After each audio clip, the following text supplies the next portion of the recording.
அம்மாக்கு அப்புறம் சின்னம்மா தான் செய்யும். நீ ஒழுங்கா ஒதுங்கிடு. அவங்க பதவி ஏற்கிறத வேடிக்கை பாரு. யார பார்த்து வேடிக்கை பார்க்க சொல்ற? எதுக்கு பார்க்கணும்? நானும் ஜாட அடிக்கணுமா?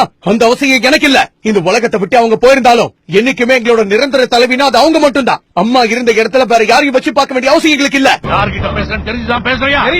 என் தங்க தலைவி இந்த உலகத்தை விட்டு போன அடுத்த 5வது நிமிஷம் கண்டவ காலில் விழுந்து இன்னும் எழுந்துக்காம இருக்கவங்க தானே நீங்க. அவங்க இடத்துல வேற ஒருத்தர் இருக்கிறத என்னால ஏத்துக்க முடியாது. என்னைக்குமே என்ன பொறுத்த வரைக்கும் நிரந்தர தலைவி அவங்க தான். இன்னைக்கு இவ்வளவு பேசுற நீயும் ஒரு காலத்துல கூனி குறுகி காலில் விழுந்துதான் பொழப்பு நடத்தணுங்கிறத மறந்துடாத. எங்களுக்கு உனக்கும் பெரிய வித்தியாசம் இல்ல. ஒருத்தங்க மேல பாசம் வச்சு மரியாதைக்காக காலில் விழுறதுக்கும் பதவிக்கு ஆசைப்பட்டு கண்டவங்க கால நக்கிறதுக்கும் ஏகப்பட்ட வித்தியாசம் இருக்குவே. உங்களை மாதிரி கேவலமான ஜென்மம் நான் கிடையாது. இங்க இருக்கிற பல பேரு அம்மா அம்மா சும்மா வாய் வார்த்தையா சொல்லிருப்பாங்க. ஆனா நான் அப்படி கிடையாது. அவங்க பேரை என் இதயத்துல வச்சிருக்கேன். என்னைக்கும் இது இங்க இருந்து போகாது.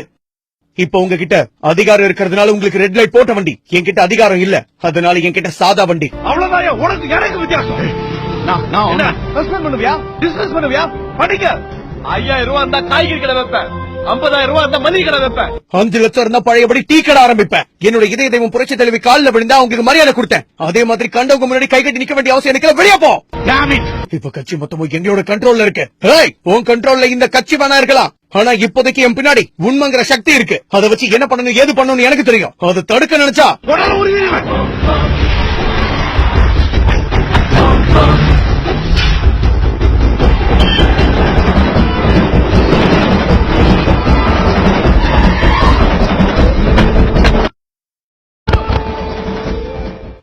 பாக்குற எதிர்பார்க்கல.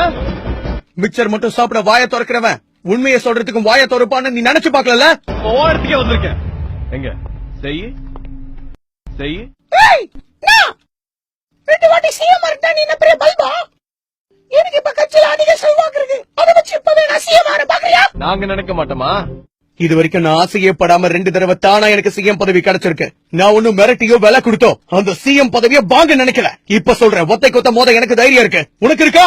மோதி பாக்கலாமா? இந்த உலகத்துல பிறக்கிற எல்லாருக்குமே வாழ்க்கையில உண்மையான நட்புங்கிறது இருக்கும். ஆனா அந்த உண்மையான நட்பை, அந்த புனிதமான உறவை யாரும் இப்படி உன்ன மாதிரி கேவலமா பயன்படுத்தி இருக்க மாட்டாங்க. இப்ப நீ கட்சியில சாதாரண ஒரு ஆளு. உன்னால என்ன பண்ண முடியும்?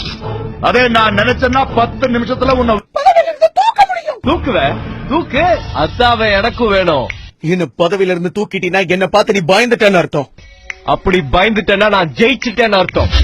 ஓபிஎஸ் இதுக்கு முன்னாடி எதுக்கும் வாய் திறக்காம இருந்து பாத்திருப்ப. கூனி குறுகி நின்னு பாத்திருப்ப. ஏன் டீ கடையில நின்னு டீ ஆத்தி கூட பாத்திருப்ப. கம்பீரமா அம்மா சமாதியில தியானம் பண்ணி பாத்திருக்கியா?